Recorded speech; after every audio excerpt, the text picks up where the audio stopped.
Hi, I'm Michelle Werdeman, and I am here to help you navigate your life's next chapter through mind, balance, and wellness living. At every phase of our lives, through marriage, career changes, kids, and retirement, I am there for my clients emotionally to help create a personalized life plan. With my foundational coaching perspective and certified financial planning background, together we can create a plan for you through each chapter of your life. Contact me today through mbwliving.com for your free consultation. Hello and welcome to the Boot Camp for Your Mind podcast. I am your host, Michelle Werdeman, certified life, weight, and career coach, and founder of Mind Balance Wellness Living.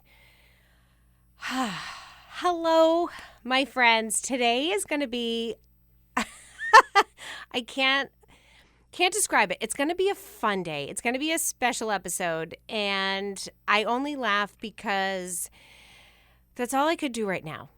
You know, I think we're all kind of in this, I don't want to say rut, like we're kind of all just in this space of there's so much unknown, there's so much uncertainty.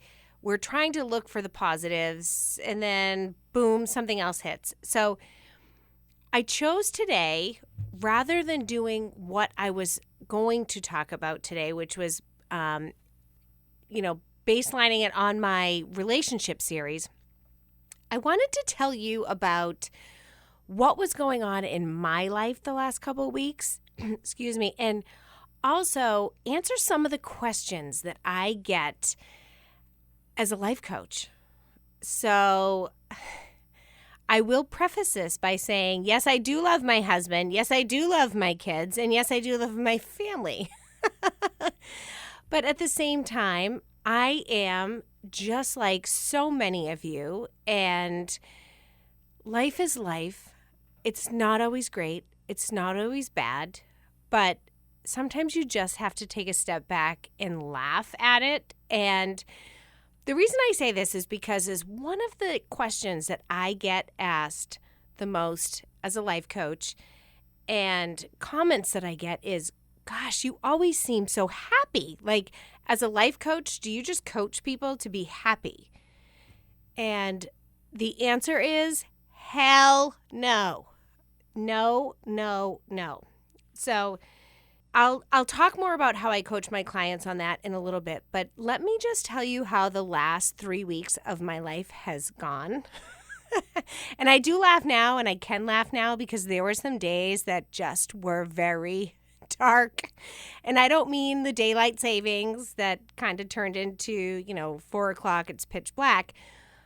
But there were days in the last few weeks that I did not feel myself. Like, I didn't feel like myself. I found myself yelling. I found myself doing things that I just felt like I didn't normally do. And the reason I love to share this with people is because I think a lot of us try to hide our emotions. And if you heard my first podcast really talked about life being 50-50. And when I learned this concept, I had a little bit of a hard time with it because normally I'm a very glass, half full. I'm very positive. I look on the bright side of things. So when I was coached that, life is 50-50, like 50% of the time it's positive emotion, 50% of the time it's negative emotion. And I'm like, well, normally, like, I feel like I'm happy most of the time, but what we don't realize is it's okay that life is about experiencing 50% of negative emotion.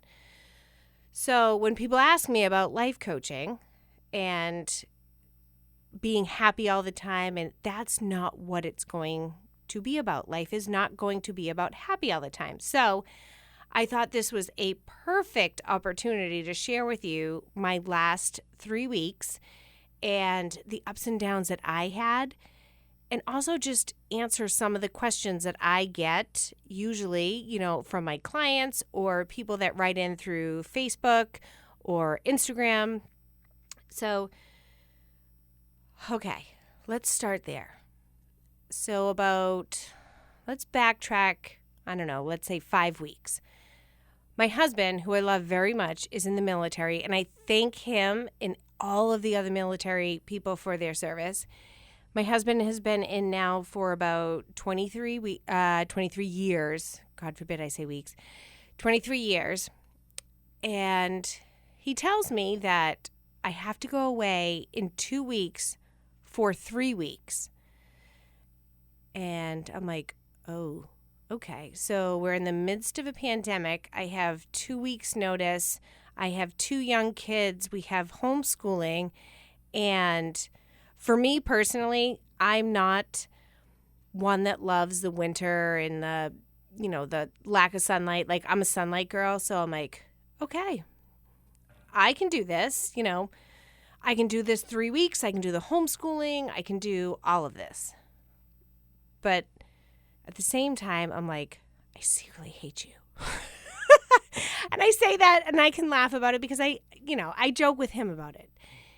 And what I notice is every time my husband has to go away, and he does this every year, a couple times a year, it's the buildup. It's the anxiety. It's the, oh my God, he's going to be away. How am I going to do this? Like, what am I going to do? Now on top of it, like, we're in the midst of a pandemic. My kids aren't going to school. They're going to school 2 days, and then there's an election. So 1 week they're going only 1 day a week. And I have a full-time job. I have my coaching. I have all this stuff. And it's like, okay, you know what? This is where self-coaching comes in. This is one of the biggest things that I love to teach my clients on is learning how to coach yourself. And when I say coach yourself, the idea is learning to separate all of the facts versus the stories to understand where all of the anxiety and all of the stress and all of that is coming from. And again, I will say it doesn't mean that it makes you think happy thoughts all the time. It's just being aware. And being aware is the biggest thing that you can do for your own emotions and your own thoughts. So I had all of these racing thoughts. So some of them being, how am I going to handle my kids for, teaching and work? And it's winter. It's not like they can go play outside. They can't do the pool. I have my work and we can't go places. So all of those thoughts that I started to write down, I started to recognize, like, okay, like, what are the stories? What are the facts to help compensate for all of the anxiety that I was having? And on top of that, I had to deal with, which I bring this up because I love my podcast for so many different reasons, but I love the fact that I can actually just be real with you guys. And I think so many of you guys can, you can relate to this. But one thing I had to deal with too while my husband was gone was my little BFF, 17-year-old cat, Joey. I had to put down and, watching him for, I don't know, I think it was probably about 4 or 5 days. Just kind of, he was at the end of his life and I tried to stay positive and I'm like, you know what? I'm like, he's had a good life. He's had, he's just, yeah, like he's had a great life and trying to work on, okay, I'm dealing with this and I'm dealing with that and I'm dealing with everything else. It wasn't easy. So I like to share these types of things because when people do ask me, as a life coach, like, are you always happy? Do you always coach on being happy? And it's like, no, like being a life coach is about being real and it's about feeling your feelings. And I'll be honest, like the last 3 or 4 weeks, like I had some really dark days, which I'm not used to. And I didn't realize, how much things were bothering me until I started talking about them. So what I love about coaching, because people ask me, like, what's the difference between coaching and therapy? There's a fine line, and coaching is more about kind of looking forward. You address your past, but at the same time, it's how to move forward. So for me, being able to talk and share with you guys about, you know what, like this is what I went through, and I experienced a lot of pain, a lot of stress, a lot of anxiety. I think that also helps too when I do coaching with my clients. So when it comes time to coaching versus therapy, I love to actually be able to share with my clients not only personal experiences, but experiences that I get through other people and how we all are trying to navigate life. And it's not always about feeling positive all the time. It's not always about, trying to see like the glass half full. It's about experiencing emotions. And another question that I get a lot is, what do you love most about coaching? And I will have to say that what I love about coaching my clients specifically on is how to deal with negative emotions. And I say that because we are not taught to deal with negative emotions. We are usually taught to, it's okay. You don't have to, don't think about it or don't cry about it. It's going to be okay. Or a lot of times we run to the pantry or we run to the refrigerator or we run to the glass of wine, and we don't actually deal with emotions. So what I do as part of my coaching is I allow, just like I'm trying to share with you guys, like the pain that I have felt over the last 3 weeks, and pain being, I've struggled being a single mom. I've struggled losing my cat of 17 years. That was my little buddy, Joe. And kind of just dealing with it all in life, in work, in balance. But at the same time, being in it and being involved in it, because when you can be in it and be involved in it, that's how you grow. You don't grow through easy times. And I don't say that lightly. You will not grow through easy times. You will grow when you are put to the fire, like when it is hard. Like that's when you show up, and that's when you grow. So that's why I was excited to do this podcast today, a little bit scared too, and a little bit apprehensive, because normally, I kind of have not a script, but I have my idea of what I want to talk about. And this was the first time I sat down and I'm just like, you know what? Shit's going to get real. Like, here I am. I've been through a lot the last 3.5 weeks, and I'm going to share it with you because why not?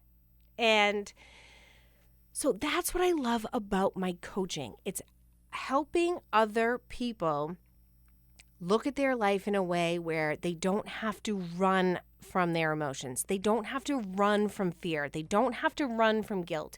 They don't have to run from the overwhelm.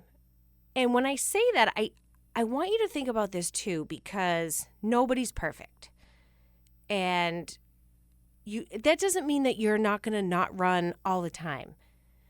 But just be aware of what's happening, and it's okay to not be okay, and just slowly start the process of being able to be with negative emotions. So when I say that, it means that we usually either react, we avoid, or we respond in a way to an emotion without allowing it to be there. So when I say we avoid it, that's when we reach for the cookie or the glass of wine or Facebook or whatever it is. But I want you to stop and think, like, what's the worst that's going to happen if you actually just sit there and be with that, whether it's sadness or that anger or that guilt or whatever that is? Because the more you can become aware of that feeling, how you can just sit with it, the less power you're giving it in the future. So the less fearful you are of feeling that emotion. So from my own experience in these last few weeks, I had a few days where I was like, oh shit, like I either lost my shit or I'm gonna lose my shit. And I had to take a step back and just say, you know what? I was nice to myself rather than being like, oh my God, you're an awful mother, you're an awful wife, you're an awful like whoever. I said, you know what, Michelle? You've been through a lot. Like, these are 3.5 weeks. You're a single parent right now, which I'm not used to. So God bless all of you single parents out there, because I have so much more respect than I had at the beginning. But I sat with myself and said, I'm who I am. I'm one person. I am taking care of 2 young children. I am remote schooling. I am running a business. I am in the midst of a pandemic. It's November, which I'm not, like I said, like I kind of get that seasonal depression type stuff. And that's all I can say. Why would I beat myself up? And so often we beat ourselves up about the negative emotions that we do have. And that goes back to what I was saying about life is 50-50. When we have those 50% negative emotions, we oftentimes make ourselves feel worse. Like, oh, there must be something wrong with us. Like, there must be something wrong with the fact that I feel sad or I feel angry or I feel this. And I'm just here to tell you, it is totally okay. Like, if you can laugh at yourself, awesome. If you can't laugh at yourself, that's okay too. But I really, really, really hope, because as much as I try to laugh at myself, I'm not always perfect. I have an Irish temper. I think my parents said this summer, they're like, oh, you pulled a Michelle. And you know what? Like, my husband said when I first met him, one of his favorite things about me was that I can go from 0 to 10. I laugh because I'm like, I totally can do this. I go from 0 to 10 in seconds, but it doesn't last. And I look at my 2 kids and I look at how they take my screaming. And yes, I do scream at my kids, and it is what it is. Like, I'm not going to hide behind that. But my daughter, who's 10, is at the point where she just looks at me and she's like, because she knows. Like, she knows that in 5 seconds, mommy's going to smile. And then my poor son, who's 7, he still hasn't figured that out. He just looks at me and he's like, what? So my point here is, with this podcast, which I've basically just came out here and talked and shared my story for the last 3 weeks, like, it's okay. Like, life is going to be okay. Just don't beat yourself up. Be nice to yourself and be kind. And that's all we can do. And just be kind to one another, because you don't know what somebody else is going through. So on that note, my friends, I hope you have a wonderful day. I thank you so much for listening to me, as I say, babbling for, the last 18 minutes or so. But tune in next week, because we're going to get back into relationships. Have a great day. Bye. Michelle Werdeman is a certified life coach, now offering an online coaching membership to support brain power and mental wellness. It's important to exercise our bodies, but we have to exercise our minds too. Our thoughts are what ultimately create the results in our lives. And becoming aware of our thoughts is what we dive into through her Mind, Brain, and Wellness program. You can start to create your dream life today from the comfort of your own home and at your own pace too. Contact Michelle today at mbwliving.com.